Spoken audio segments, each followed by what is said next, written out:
ვისაც აინტერესებს როგორ იღებს Ray-Ban, Meta Ray-Ban მეორე თაობა მოტოზე, მოტო გადაღების ვისაც გინდათ, არ ვიცი ხა რამდენად სარკეში უმიზნე უბრალოდ ჩემ თავს უყურებ.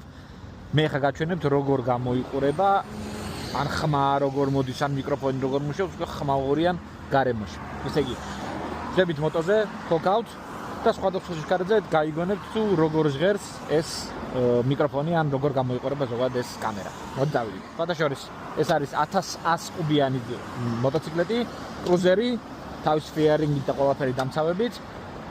წესი ძალიან ხმაური ან არ უნდა იყოს, მაგრამ ნახოთ მაინც. ესე არის ქუჩაში უკვე ხელუბრად დაკოფილზე. ავტომატიკა გვაქვს, ჩავაგდოთ დეში. ჩაველით. ესე არის 35-40 კმ/სთ სიჩქარეზე. ეხლა ცოტა სწრაფად წავალთ. 80 კმ/სთ-ში წესით ეს უნდა გვიცავდეს.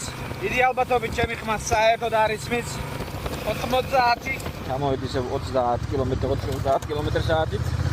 ეხლა სხვაობას გაჩვენებ 40 კმ/სთ-ზე დახრილთა, ანუ ეს გვეფარება და გაშლის შორის. როგორც ხედავთ, ქარი წესით აქ უფრო ხმამურიანი უნდა იყოს. იმიტომ რომ შუშა აღარ გვიცავს საერთოდ.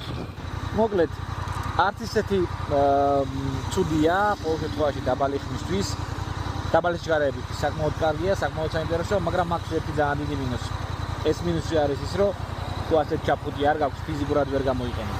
იმიტომ რომ კლიანი ჩაფუთის მაქვს, ნახევარ-3/4 ჩაფუთების მაქვს, არსად არ მუშაობს ფიზიკურად, იმიტომ რომ ფიზიკურად ვერ ეტევა ეს ათვალე საკმაოდ დიდია და საკმაოდ სქელია და ტრეკადიც არ არის. ასე რომ თუ ასეთ ჩაფუთები გაქვს, კარგია, თუ ძალიან სერიოზულად კონტენტს არ იღებთ, ესეც კარგია, მაგრამ თუ სერიოზული კამერა გინდათ, მუდმივი გადაღებისთვის, მაშინ ალბათ ჯობია 300 გრადუსიანი კამერა იყიდეთ. ხო, ასევე კიდევ ერთი მნიშვნელოვანი განსხვავება, ჩემი მოტოციკლეტი ზოგადად ისეთი ხმაურიანი არ არის. ვიბრაციაც ძალიან დიდი არ აქვს.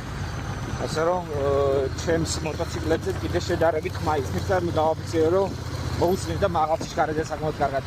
თუ ყავთ ჰარლები, დიდძრავიანი ჰარლები, შეიძლება იქ ისე კარგად არ იმუშაოს და ასევე თუ ხართ სპორტ ბაიკებზე, რომელსაც ესე დამცავები არ აქვს, როგორც ახლა ჩემსაც აქვს, ფეარინგი, მაშინ დიდი ალბათობით ხმის პრობლემა საკმაოდ დიდი იქნება მაღალ სიჩქარეზე.